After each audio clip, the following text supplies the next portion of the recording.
जय हिंद।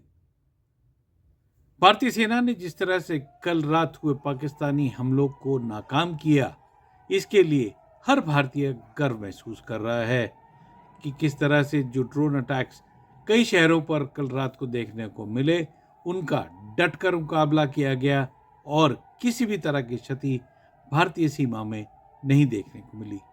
का एक मंजर कल रात को बन गया था। शायद हर टेलीविजन व्यूअर को यही लग रहा था कि इतना बड़ा हमला कैसे हो गया।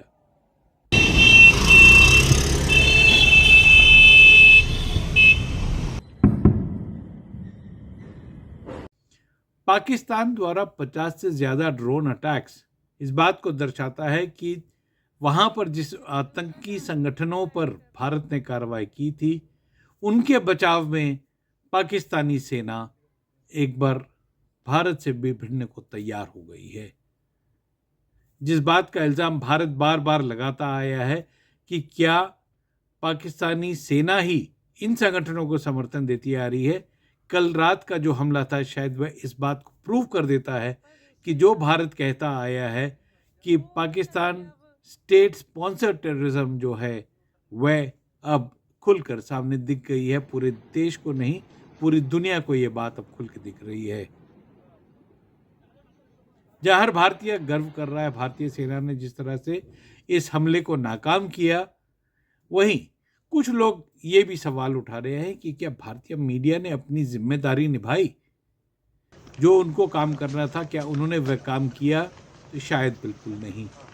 जिस तरह का मंजर टेलीविजन पे कल रात को देखने को मिल रहा था, एक कोहराम समझ गया था। जिस तरह की एक रिपोर्टिंग हो रही थी, वह कहीं ना कहीं इस बात पर सवाल उठा रही थी कि इसमें कितना सच है, कितना झूठ है और कितना सच और झूठ के बीच में जो ग्रे फैक्टर्स है वो है। हालांकि भारत सरकार बार बार लगातार मीडिया से रिस्ट्रेंट की बात करती आई है और आज सुबह एक एडवाइजरी में फिर से भारत सरकार ने साफ तौर से इन चैनल्स को ये निर्देश दिए हैं कि किसी भी तरह की लाइव रिपोर्टिंग या थोड़ी सी डेफर्ड लाइव रिपोर्टिंग ना की जाए, क्योंकि इससे जो भारतीय बेसिस हैं या जहां पर ऑपरेशंस हो रहे हैं उनको खतरा हो सकता है।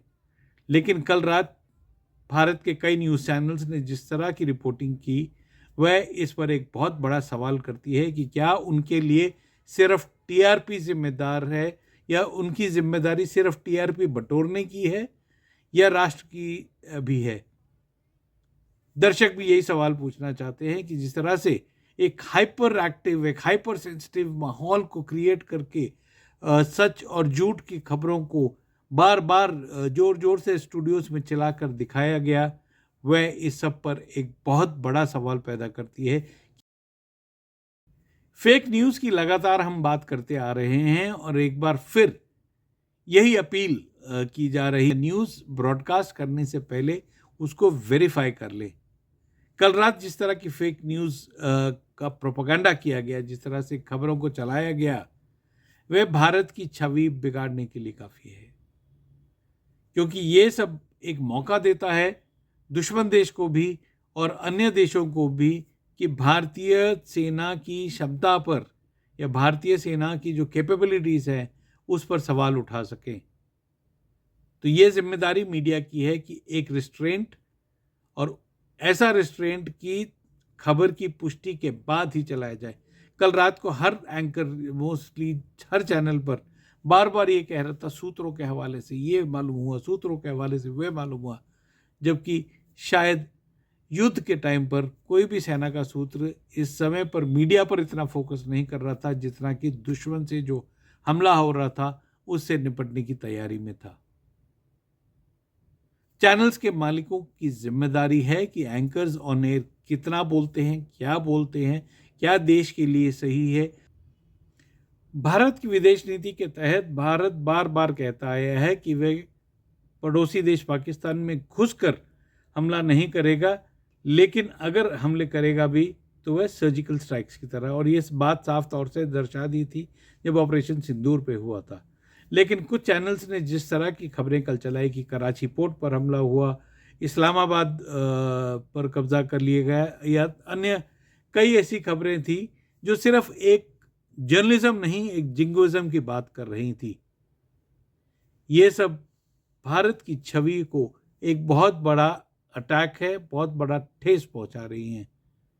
तो आइए हम सब मिलकर ये तय कर लें कि अगर आप चैनल्स पर गलत खबर देखते हैं और अगर आपको लगता है कि ये खबर देश हित में नहीं है और देश की सेना की और देश की सरकार की छवि बिगाड़ रही है, तो आवाज उठाइए। क्योंकि मीडिया का ये टीआरपी बटोरने का जो खेल है, ये शायद बहुत ही शर्मनाक लेवल तक उतर गया है। ज्यादातर दर्शकों के लिए ये पॉसिबल नहीं होता है कि वह सच क्या है और झूठ क्या है उसकी परख कर सके।